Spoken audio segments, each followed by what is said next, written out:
कोशिका को जीवन की संरचनात्मक एवं क्रियात्मक इकाई कहते हैं। कोशिका को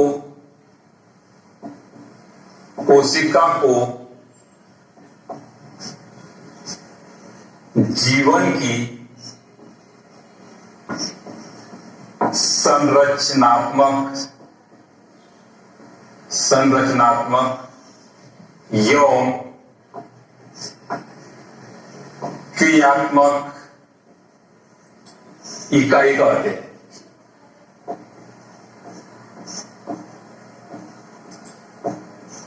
देखिए, अब ये अगर मैंने यह सेंटेंस लिखा तो आपको एक एक चीज मैंने क्लियर की हुई है कि कोशिका को जीवन की संरचनात्मक एवं क्रियात्मक इकाई कहते हैं। तो इसका क्या रीजन है? जैसे मैंने संरचना की बात की तो इसके लिए हम पढ़ चुके कि प्रत्येक जीव, जिनको हम जीव कह सकते हैं, उनके शरीर का निर्माण इस कोशिका के द्वारा होता है। इसलिए कोशिका को संरचनात्मक, क्रियात्मक इकाई मैंने मौलिक कार्यों की बात की थी, श्वसन, उत्सर्जन, पाचन, प्रचलन, प्रजनन, ये सब कार्य इस इकाई के द्वारा संपन्न होते हैं। इसलिए इसको, कोशिका को जीवन की क्रियात्मक इकाई भी कहते हैं। अब ये जो परिभाषा है उसकी सार्थकता यहाँ पे हमें दिख रही है कि हमने जो बहुत सारे उदाहरण दिए थे वहां पे ये चीज समझने में हमें बड़ी आसानी हुई।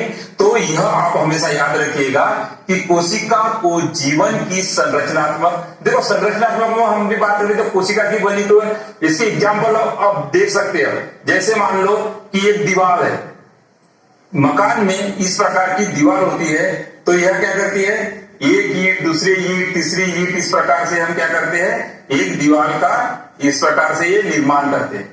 अब ये दीवार मिलके क्या करती है, एक कमरा बनाती है, कमरा मिलके एक, ऐसे कई सारे कमरे मिलके और एक पूरे मकान का हम निर्माण करते हैं। तो इसकी अगर मैं बात करूं कि इसकी इकाई क्या है, इस मकान की इकाई क्या है, यह ईंट है। ये क्या है, ईंट।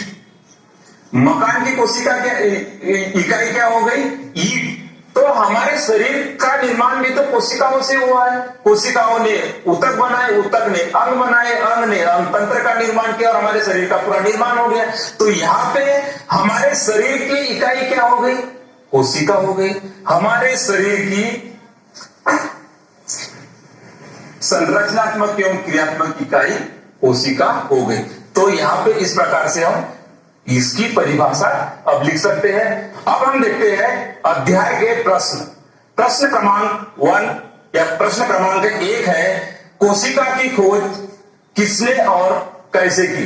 देखो कितना महत्वपूर्ण क्वेश्चन है कि जहां से हम यूनिट की स्टार्टिंग करते हैं, अध्याय की स्टार्टिंग करते हैं, वह क्वेश्चन यहां पे आ गया कि कोशिका की खोज किसने और कैसे की।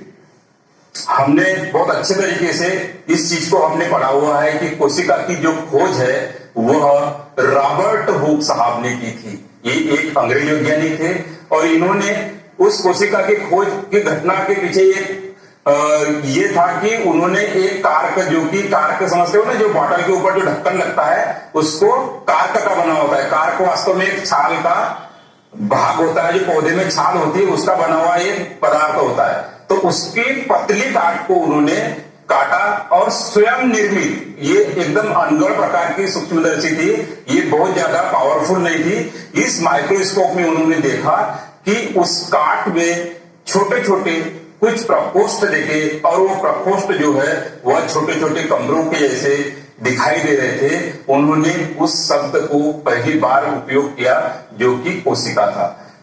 ये इतिहास में बहुत बड़ी घटना थी। उस समय 1665 में जब रॉबर्ट हुक साहब ने इस घटना को देखा और वो शब्द आज तक हम कोशिका शब्द का उपयोग करते आए या सेल शब्द का उपयोग करते आए। कोशिका शब्द या सेल शब्द जो है वह लैटिन भाषा से लिया गया था, सेलुला से।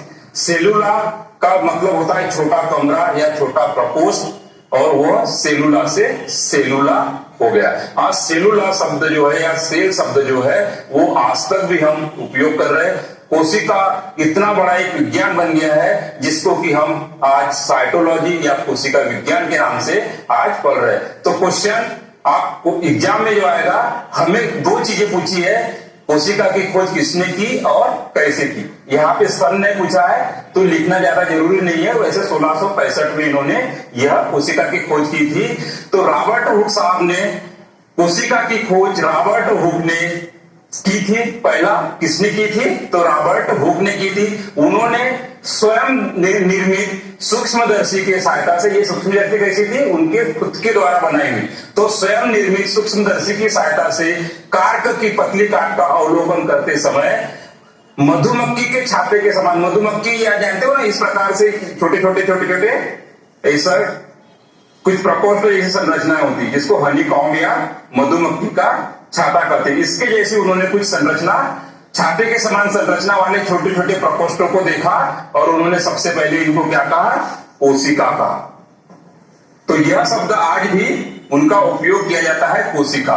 तो इस प्रकार से आपको इसमें एग्जाम में लिखना है कि कोशिका की खोज रॉबर्ट हुक ने की थी। उन्होंने स्वयं निर्मित सूक्ष्मदर्शी की सहायता से कार्क की पतली काट का अवलोकन करते समय मधुमक्खी के छाते के समान संरचना वाले छोटे छोटे प्रकोष्ठ देखे, जिसने उन्होंने क्या कहा? कोशिका कहा। अब क्वेश्चन अगला, अब है प्रश्न क्रमांक 2। बहुत महत्वपूर्ण क्वेश्चन है। ये क्वेश्चन ने क्या पूछा है कि कोशिका को जीवन की संरचनात्मक एवं क्रियात्मक इकाई क्यों कहते हैं? देखो कितना अच्छा क्वेश्चन है।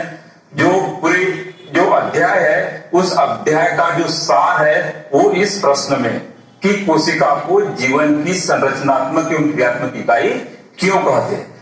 देखिए, हमने पहले भी समझाया कि जो कोशिका होती है, यह कोशिका के द्वारा ही प्रत्येक जीव का निर्माण होता है। अर्थात हम कह सकते हैं कि पृथ्वी पर जितने भी जीव है, जिसको हम जीव कह सकते हैं, चाहे वो पादप हो, चाहे वो एक कोशिकीय जीव हो, चाहे वह बहुकोशिकीय जीव हो, सभी जीवों का जो निर्माण होता है या जो सभी जीव होते हैं वह कोशिका के बने होते हैं। एक कोशिकीय जीव एक कोशिका से और बहुकोशिकीय जीव बहुत सारे कोशिका से मिलकर बने होते हैं, तथा उस कोशिका के अंदर जीवन के सभी मौलिक कार्य उन कोशिका अंगकों के द्वारा संपन्न होते हैं, जैसे श्वसन, उत्सर्जन, पाचन।